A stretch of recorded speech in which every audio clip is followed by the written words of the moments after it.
بچے سے ناراض ہو؟ کہا جی ہاں۔ کیوں ناراض ہو؟ کہا جی اور کچھ نہیں، بہت نیک بچہ ہے، تہجد پڑھتا ہے، روزے رکھتا ہے، قرآن پڑھتا ہے، مجھ سے بدتمیز ہو کے بولتا ہے۔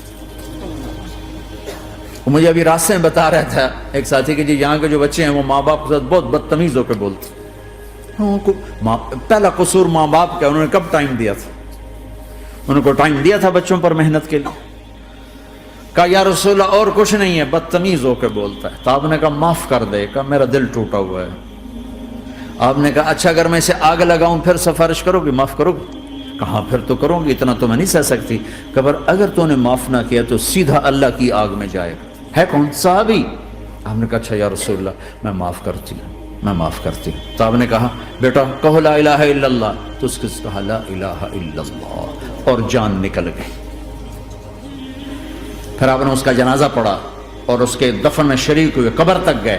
پھر آپ نے دفن کے بعد اعلان کیا جس نے ماں باپ کو دکھ دیا اس پہ اللہ کی لعنت، فرشتوں کی لعنت، زمین آسمان کی لعنت۔ نہ نماز قبول ہے، نہ روزہ قبول ہے، نہ صدقہ قبول ہے۔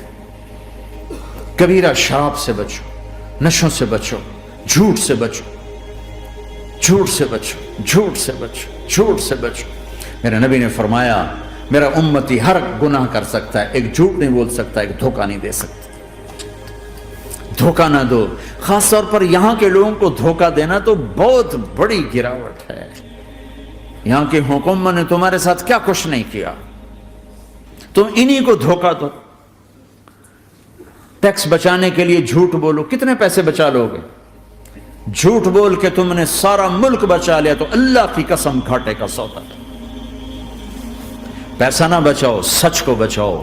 سچ پراپرٹی ہے، پیسہ پراپرٹی نہیں ہے، سچ پراپرٹی ہے۔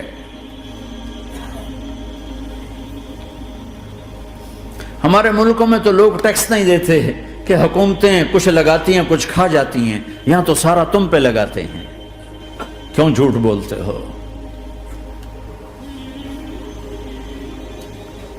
کیوں دھوکہ دیتے ہو؟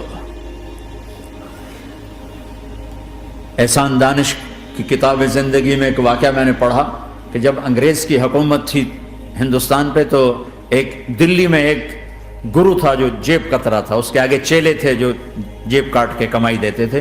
تو ایک دن ایک اس کا چیلا یعنی ایک لڑکا 2 روپے لے کر آیا، تو اس کے ٹیچر نے اس کو ڈانٹا کہ اتنے تھوڑے پیسے آج لائے ہو، صرف 2 روپے۔ تو اس نے کہا استاد جی آج بڑا موٹا مال پکڑا تھا، آج ایک انگریز کی جیب کاٹی تھی، بڑے پیسے تھے۔ لیکن جب میں 4 قدم چلا تو مجھے خیال آیا کہ اگر قیامت کے دن عیسیٰ علیہ السلام نے میرے نبی کو تانا دے دیا، گلہ دے دیا کہ آپ کے امتی نے میرے امتی کی جیب کاٹی تھی، تو پھر میں اپنے نبی کو کیا جواب دوں گا؟ اور میرا نبی میری وجہ سے شرمندہ ہو کہ بس اس شرم میں جا کر میں نے اس کو واپس دے دیے اور یہ اپنے کے 2 روپے کھسکا کے لایا۔ تو وہ گرو نے اس کو 10 روپے انعام دیا، کہ بیٹا یہ تیرا آج کا انعام ہے کہ تو نے خوب کیا۔ تو تمہارا ان لوگوں سے واسطہ ہے، عیسیٰ علیہ السلام تانا دے بیٹھے تو کدھر جاؤ گے؟ جھوٹ نہ بولو چاہے سب کچھ دینا پڑ جائے، جھوٹ بول کے پیسہ نہ بچاؤ، دھوکہ دے کے کاغذات نہ بناؤ۔ یہاں کی لڑکیوں سے اس لیے شادی کرنا کہ میرے کاغذات بن جائیں، اللہ کے واسطے ایسی ذلت کے کام نہ کرو۔